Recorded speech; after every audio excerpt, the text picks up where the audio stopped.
Assalamualaikum warahmatullahi wabarakatuh.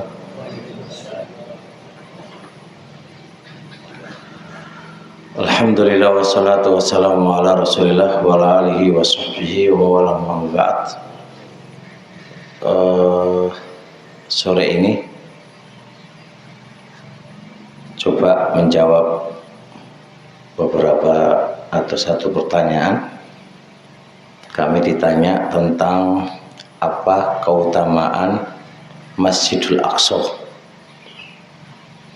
Apa keutamaan Masjidil Aqsa yang ada di mana? Yang ada di Palestina. Tapi saya nggak bahas politiknya, Pak ya. Aku kurang ngerti politiknya. Kalau ditanya apa keutamaan Masjidil Aqsa, ya itu ada kitabnya gitu kan. Tapi kalau politik yang terjadi, peperangan yang ada sekarang ini, karena apa? Ya kita punya data sedikit terkait dengan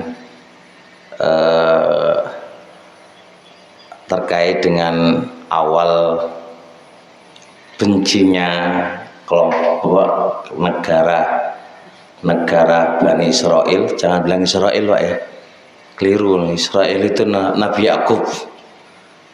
Jadi Bani Israel kepada Palestina, ya, kepada Palestina. Kita hanya cerita tentang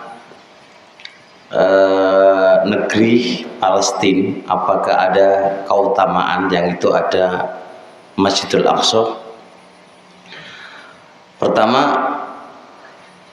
kita sudah nggak asing lagi bahwasanya Masjidil Aqsa adalah tempat mi'rajnya Nabi. Mi'raj, apa itu mi'raj? Nabi diangkat ke langit itu dari mana? Dari Baitul Maqdis, tempat mi'rajnya. Dan di situ Allah mengatakan apa? Subhanalladzi asra bi'abdihi minal masjidil harami ilal masjidil aqsa alladzi barakna haulahu. Allah mengatakan barakna haulahu. Jadi dari Masjidil Haram kepada Masjidil Aqsa, Isra-nya, perjalanan dari Masjidil Haram ke Masjidil Aqsa, baru mi'rajnya dari Masjidil Aqsa ila mana? Ila Sidratil Muntaha, ke langit, ke langit. Dan Allah mengatakan barakna haulahu, kami berkahi di sekitar Masjidil Aqsa. Maka ulama mengatakan negeri Palestina adalah negeri yang penuh dengan berkah. Ini nas Al-Quran. Nas Al-Quran.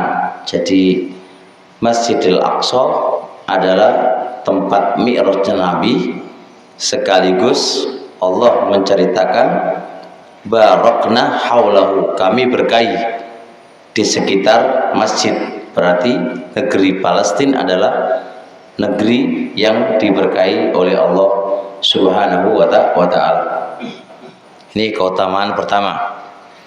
Keutamaan yang kedua, dia termasuk masjid yang kedua dari setelah Masjidil Haram. Artinya masjid yang pertama kali dibangun di dunia, yang kedua adalah Masjidil Aqsa setelah Masjidil Haram. Abu Dzarrin menceritakan, qala sa'altun nabiyya, ja'a rajulun ilan nabi, ada seorang laki-laki bertanya kepada Nabi, ayyu masjidin wada'allahu al-ardu awwala, masjid pertama kali yang mana yang Allah bangun di dunia ini. Qala Nabi alaihi salatu wasalam Masjidul Haram, Masjidil Haram, summa ayyu, kemudian masjid apa lagi? Qala Masjidul Aqsa. Qultu, saya bertanya, antara jarak antara Masjidil Haram dengan Masjidul Aqsa jaraknya berapa? Jarak masa peletakan ya, bukan jarak apa sini? Jarak perjalanan bukan. Jarak waktu ya, jarak waktu. Qala, beliau mengatakan apa? Apa namanya? Qala khamsun wa arba'una sanatan.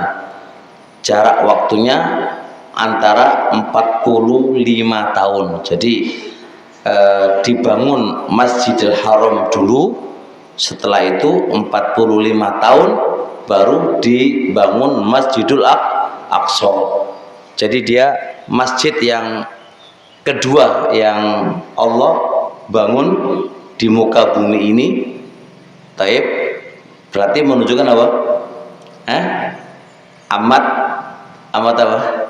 Mulia, sampai dia masjid kedua loh yang dibangun di muka bumi loh.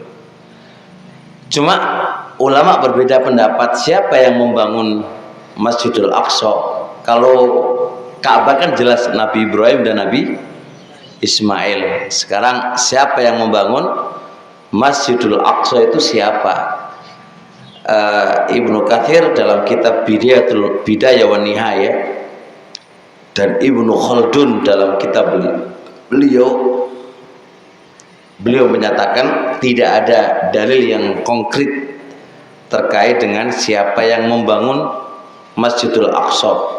Ada yang mengatakan malaikat, ada yang mengatakan Nabi Adam, ada yang mengatakan Nabi Daud, ada yang mengatakan Nabi Sulaiman. Semua ini apa namanya? Ya berbeda pendapat. Cuma ada riwayat yang diriwayatkan oleh Imam Ahmad dengan sanad yang sahih, Al-Albani, itu agak sahih banget, agak jelas banget, yang membangun pertama kali Masjidul Aqsa adalah Sulaiman bin Daud. Sulaiman bin Daud, berarti siapa? Nabi Sulaiman bin Daud itu yang membangun Masjidul Aqsa, yang membangun Masjidul Aqsa.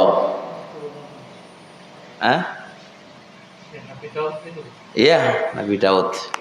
Sulaiman anaknya Daud. Jelas dipahami?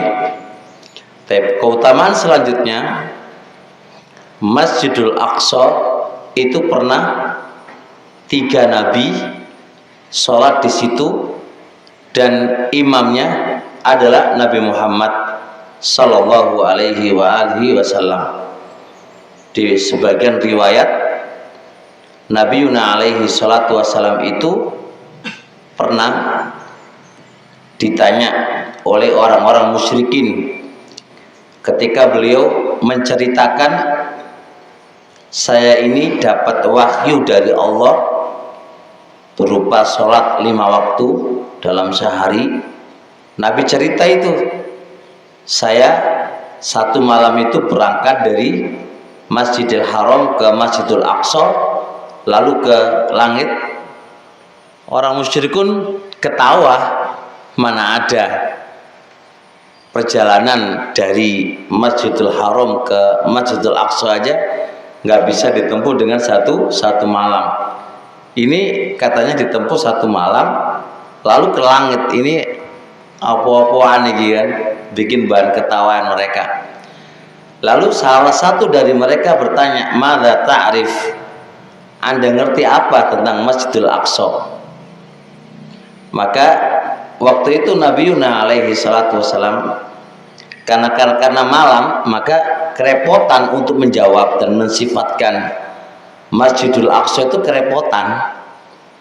Maka Allah angkat Nabi Muhammad itu Allah angkat Taib Allah angkat, kemudian Allah perlihatkan Masjidul Aqsa itu kayak apa.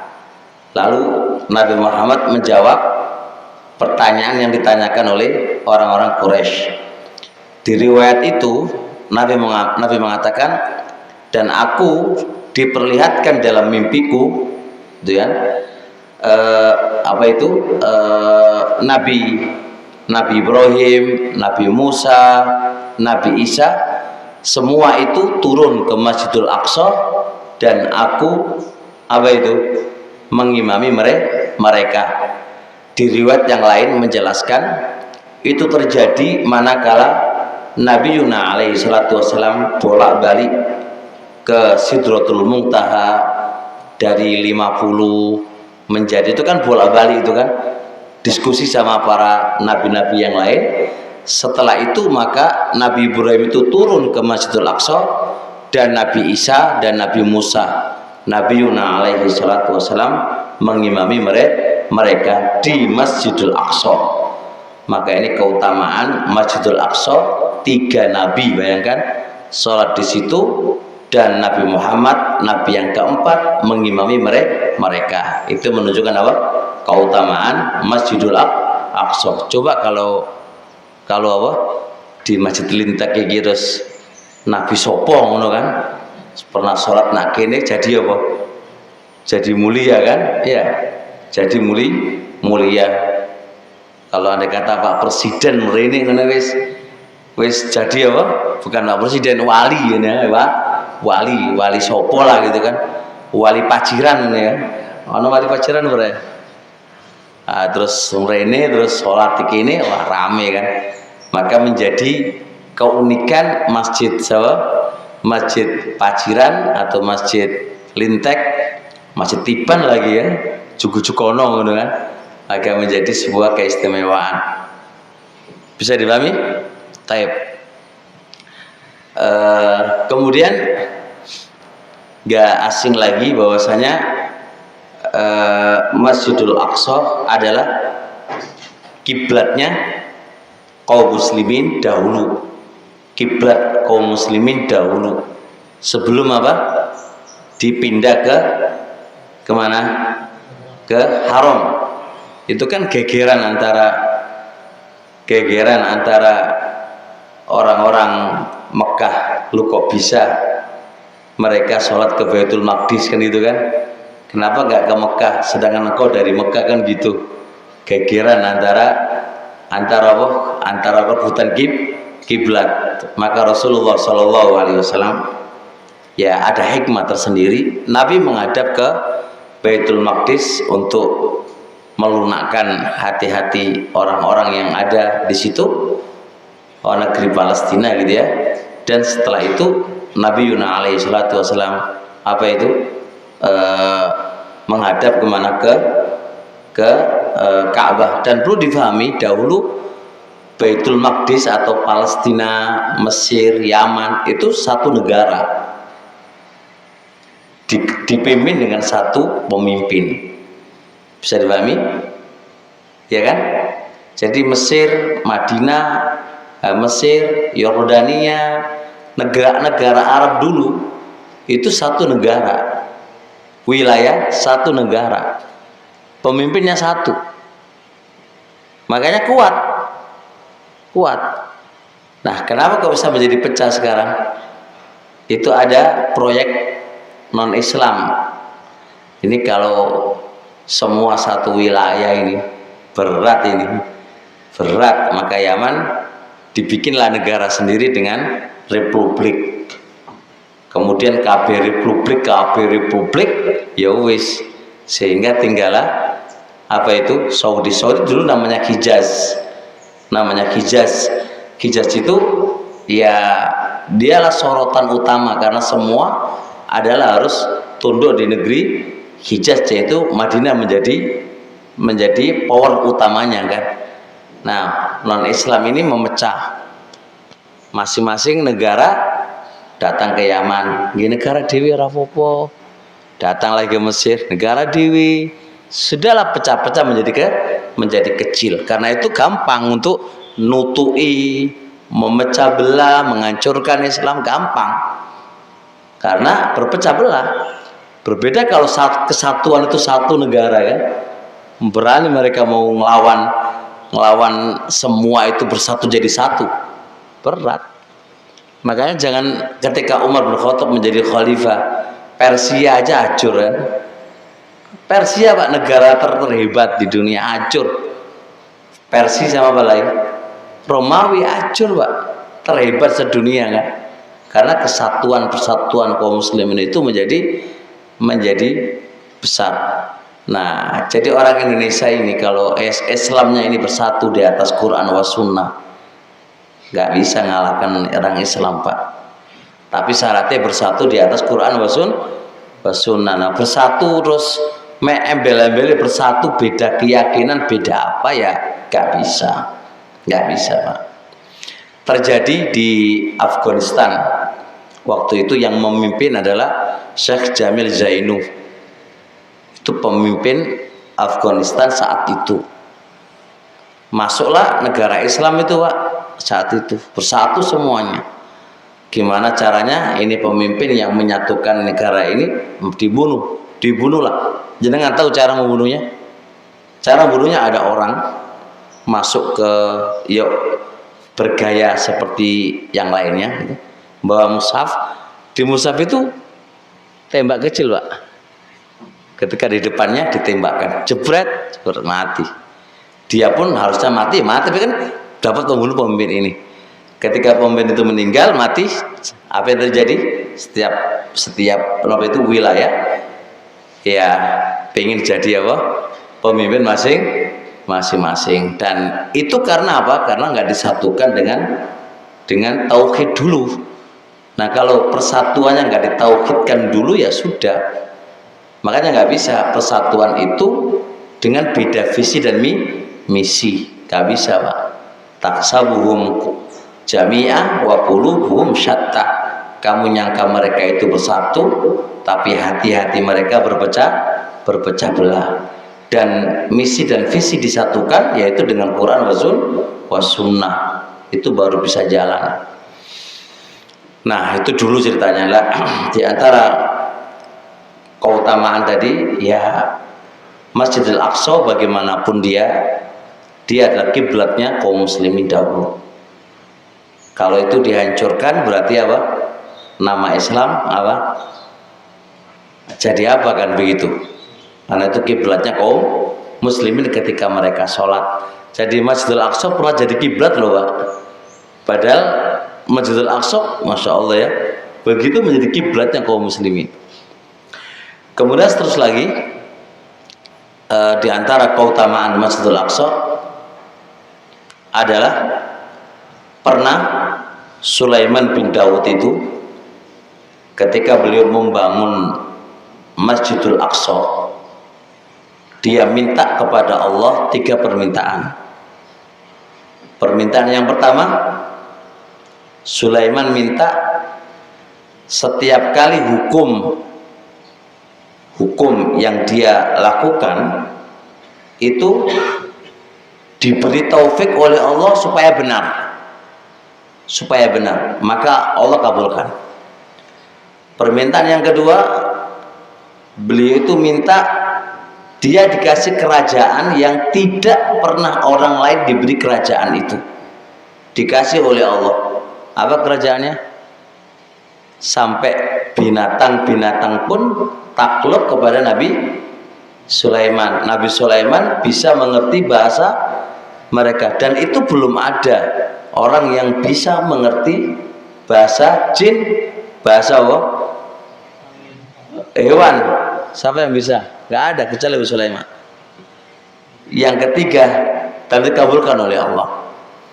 Permintaan ketiga adalah siapa yang sholat 2 rakaat di Masjidil Aqsa, maka kharajat khati'atuhu kayaumin waladathu ummu, maka hendaknya keluar dosa-dosanya semisal anak lahir dari ibunya.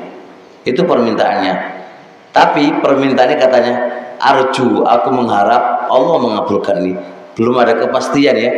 Permintaan ketiga ini belum dipastikan oleh Allah Subhanahu wa taala, tapi mengharap akan dikabulkan oleh Allah Subhanahu wa taala. Jadi sholat 2 rakaat di Masjidil Aqsa itu apa? Berharap apa? Dosa-dosa dia diampuni oleh Allah Subhanahu wa taala. Kayak apa? Kayak orang baru lahir dari ibunya. Ini semisal keutamaan haji, bayangkan. Semisal keutamaan haji, orang selesai haji itu terampuni dosa-dosanya semisal kayak dia lahir dari ibunya. Bisa dipahami? Masya Allah. Nggak ada ini keutamaan kecuali di Masjidil Aqsa. La Masjid Namiro, wala Masjid Istiqlal, wala Masjid Lintek, wala Masjid, nggak ada. Podo ae. Keutamaan selanjutnya, orang yang sholat di Masjidil Aqsa itu kelipatannya berapa? 5.000. Kalau Masjid Nabawi berapa? 10. Masjid Mekah 100.000. 5.000 Pak, 5.000 kelipatan sholat 2 rakaat di Masjidil Aqsa itu adalah 5.000. Bayangkan. Ada di Lintek kelipatannya piro? Sama aja, semuanya nggak ada Pak kelipatannya Pak. Bo masjid ber-AC, bo ora ber-AC, bo masjid M miliaran atau 100 M atau sate, selama dia bukan namanya Masjidil Aqsa dan Masjid Nabawi dan Masjid Mekah, tetap ora ono kelipatane. Makanya nggak perlu terlalu api-api nggih masjid. Ora ono kelipatane kok lapo diapi-api. Bahkan justru min apa? Asratis saah, tanda-tanda hari kiamat. Ya tabaha fihin nasu masajidah. Manusia berbangga-banggaan di dalam membangun masjid. Saya gitu masjid, ya Allah, entek duit piro. Berbangga-banggaan bangun masjid tapi isinya ora ono. Ini beberapa saya lewati ini, mulai bangun, ya Allah. Anak pernah ketemu seorang ngundang saya, dia bangun masjid itu sendiri, kayak sekelas Namiro itu sendiri Pak, di daerah Kediri. Saya diundang ruangan khusus beliau. Orangnya tua Pak, Masya Allah, tua. Bangun masjid ini, saya nanya apa motivasi Bapak sehingga Bapak bangun masjid sebesar ini.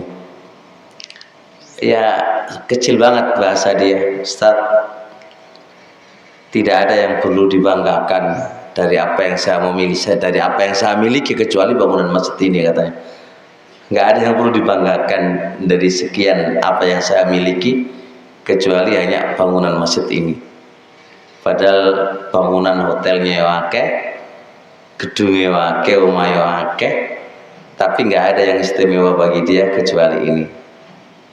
Kenapa kok semegah ini Pak? Itu kan? Kenapa semegah ini Pak? Itu. Ya jawabannya orang awam, logis. Ustaz, gereja aja mewah Ustaz, kok masjid kok gak mewah, sedangkan saya punya kemampuan untuk itu. Antum tahu Pak, di depan itu kiswah dari Ka'bah asli loh. Regane ngerti berapa? Saya pernah di Mekah itu dimasukkan di sebuah museum. Itu segini ya ini ya, separuh inilah. 50 juta, 1 juta Pak, separuh gini kecil. Sakmene iki piro iki Pak? Iki sakmene sak imaman iki tak guyoni. Iku nggih mendirikan pondokku wis cukup iku Pak. Ketawa dia. Ustadz kok tahu? Ya tahu lah Pak, gitu kan. Masya Allah. Jadi gitu Pak. Jadi Masya Allah, masjid luar biasa. Berlomba-lomba untuk bangun masjid. Tapi ya tanda hari kiamat sudah tiba kan ini kan, karena semakin banyak orang berlomba-lomba untuk ke arah sana. Kagel masjid kayak lintek ini cetopoi proyek ini, proyek-proyek masjid Darul Athar itu orang bilang gudang ya. Padahal ngono-ngono ku 1M500 tak itu, 1M500 itu bangunan itu. 1M500 loh Pak itu Pak, walaupun orang bilang gudang ya. Saya tahu saya yang nganuin kok. Nah jadi gitu. Yang penting bukan itunya lah, sederhana tapi asik lah gitu kan. Digiwi ibadah kepada Allah, karena tujuan masjid bukan di fisiknya, tapi yang terpenting adalah digunakan untuk ibadatullah, beribadah kepada Allah Subhanahu wa ta'ala. Jadi 5.000 Pak ya, yang itu nggak dimiliki di masjid-masjid selainnya. Kemudian terusnya lagi, di antara keutamaan Masjidil Aqsa atau Palestina, banyak para nabi dikuburkan di situ Pak. Nabi Ibrahim dikuburkan di situ, Nabi Musa, sampai Nabi Musa itu mengatakan begini, ketika malaikat ingin menyabut nyawanya, Nabi Musa itu masih tarik ulur Pak, tarik ulur, sampai terakhir itu tarik ulurnya, qarribni ila ardil muqaddasati, dekatkan aku ke bumi yang disucikan, yaitu Baitul Maqdis ya kan, Palestina, baru cabut aku. Imam Bukhari mengatakan dalil dianjurkan apa, mati di bumi Palestina. Masya Allah, ada keutamaan di situ, dianjurkan mati di negeri Palestina. Mati di Indonesia orang ada keutamaan nih. Mati di negeri mana nggak ada keutamaan, di Palestina Pak ada keutamaannya, dengan dasar Nabi Musa alaihissalatu wassalam. Makanya kata Imam Bukhari, babu man ahabba ayyamuta fi ardil muqaddasah, bab disunahkan, orang dianjurkan untuk mati di negeri Palestina, di negeri Palestina. Di situ juga Nabi Sulaiman, Nabi Musa, Nabi Isa, bukan Nabi Isa ya, Nabi Isa masih di langit kan. Terus siapa lagi itu banyak di situ dikubur di negeri Palestina. Nah, bisa dipahami ya? Masya Allah. Itulah Masjid Al-Aqsa dan Palestina. Adapun rebutan antara Bani Israel, saya nggak bilang Israel Pak ya, Bani Israel Yahudi dengan Palestina, ya banyak opsi. Opsi yang pertama karena dendam, mereka mengatakan negeri Palestina itu adalah hak kami dari nenek-nenek moyang kami, bukan negerinya kamu. Itu yang mendarah daging di Yahudi untuk merebut kembali. Saya nggak tahu sekarang ini politik apa, saya nggak sana, karena saya bukan ahli politik dan bukan jurnalis gitu kan. Saya sebagai pembaca kitab aja lah, nggak begitu jurnalis wala pengamat wala politik, nggak ngerti saya. Cuma begitu. Jadi dendam kesumat dengan menyangka bahwasanya, dengan berasumsi ini adalah negara kaya, sebenarnya negara saya, bukan negara kalian. Gitu loh, negara saya. Sekian, makanya diartikan udkhul ardul muqaddasah allati, kan Al-Qur'an itu. Masuklah kamu orang Yahudi di negeri muqaddasah ini. Itu miliknya kamu gitu kan. Tapi mereka nggak mau. Lan nadkhula abadan ma damu fiyah. Kami nggak bakal masuk ke negeri Palestina selama Nabi Musa dan kaumnya masih ada di situ. Gara-gara itu kan nggak mau mereka masuk. Padahal itu mereka ini pemberian Allah kepada saya, katanya gitu. Berarti hak saya ini kan gitu. Jadi ngotot di bab itu, ngotot di bab itu. Ya, barakallahu fikum. Kesimpulannya itulah Yahudi Dan kalau andai kata dia punya kuasa untuk merampas Madinah, pasti mereka rampas. Karena dulu Madinah itu juga mayoritas orang Yahudi. Maka diusir oleh Nabi Muhammad SAW dalam perang Khaybar itu kan, usir semuanya. Itu masih nongkol, itu masih dendam kesumat kepada orang-orang Muslim, sehingga mereka mengatakan ini negeri kami, ini negeri kami, bukan negeri mereka. Mereka akan berusaha untuk mengalahkan dan menghancurkan kaum muslimin karena dendam kesumat mereka. Jadi ini yang menjadi acuan sampai sekarang ini, kenapa kok masih merebutkan itu semuanya. Apalagi ada saya baca di sebuah jurnal ya, tentang di bawah Masjidil Aqsa itu, di bawahnya itu ada bumi yang diagungkan oleh orang Yahudi, yang itu di bawahnya Masjidil Aqsa loh ya. Nah, pengen mereka itu merubuhkan Masjidil Aqsa dan pengen membangun kuil-kuil ya, apa namanya? Kuil ya, kuil-kuil yang, dan karena memahami ini tanah-tanah suci milik mereka gitu loh, kok dibanguni Masjidil Aqsa, sehingga pengen banget merebut Masjidil Aqsa. Ini sebuah penelitian dari apa yang diteliti, dan saya juga tidak mau terlalu masuk di bidang ini. Barakallahu fikum. Semoga kesimpulannya, semoga Allah Subhanahu wa taala kuatkan saudara-saudara kita yang ada di sana dan memenangkan kaum muslimin dari mereka, dan semoga Allah menghancurkan musuh-musuh Islam, dan semoga Allah menyembelih leher-leher mereka dan menolong kaum muslimin dari mereka. Makanya sering pertanyaan datang ke saya itu, ya kita dianjurkan untuk kunut nazilah.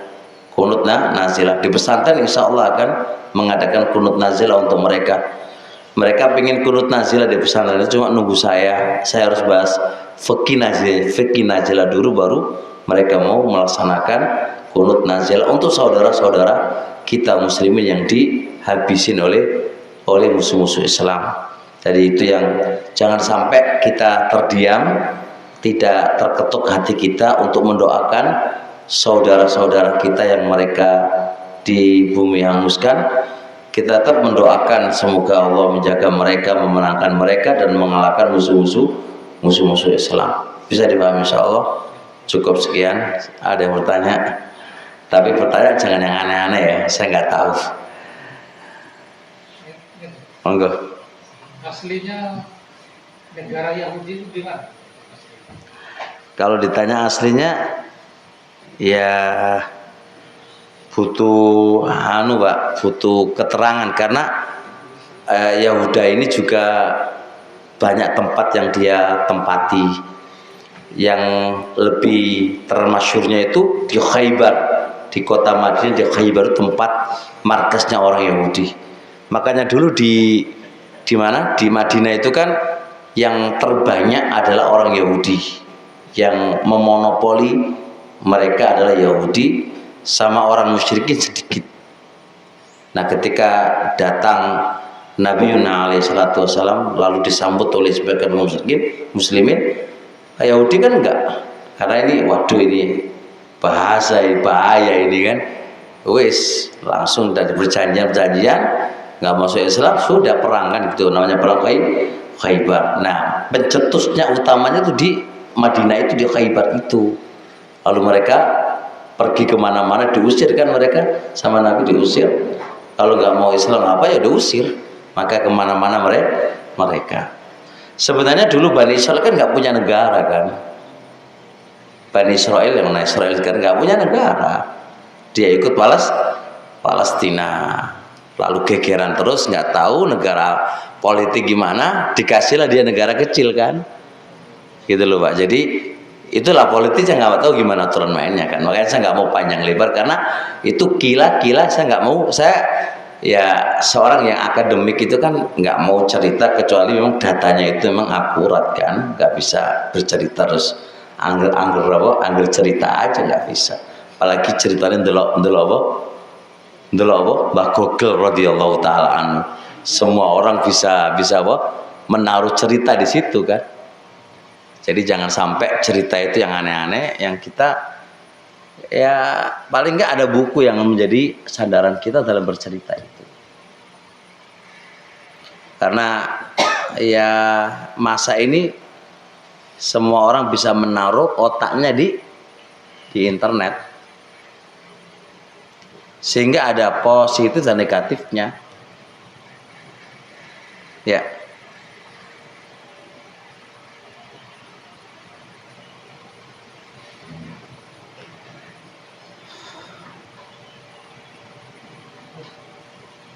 Gak ada pertanyaan, menengah kabeh iki piye? Gak turu berarti ngono ya.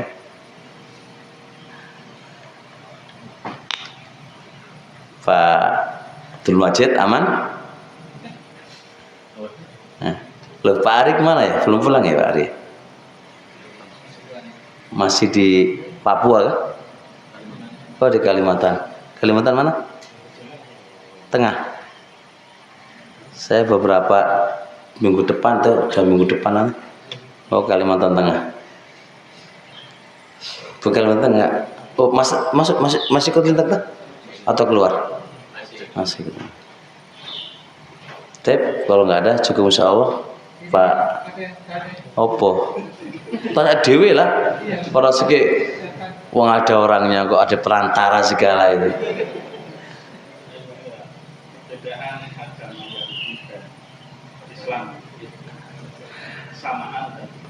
Kesamaan dan perbedaan ya. Sebenarnya kan Yahudi itu kan kalau di kitab-kitab itu begini loh.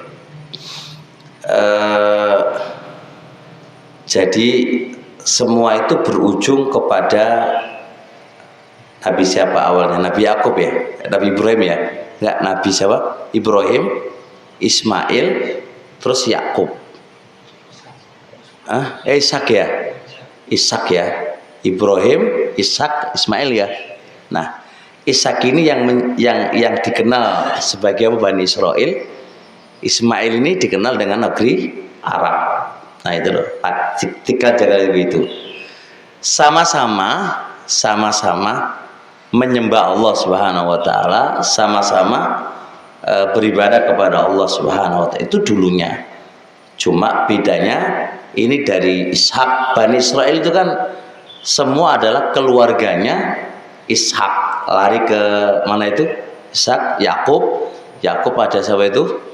Ada Yusuf, ada Bunyamin gitu ya, dan seterusnya. Ini adalah apa? Bani Israel semuanya itu. Nah, Ismail ya turun temurun ke Nabi kita Muhammad Sallallahu Alaihi Wasallam. Nah, lebih lanjut, barakallahu fikum, sama-sama masih tetap menyembah Allah Subhanahu Wa Taala, cuma beda di nabinya, di ayahnya, ya.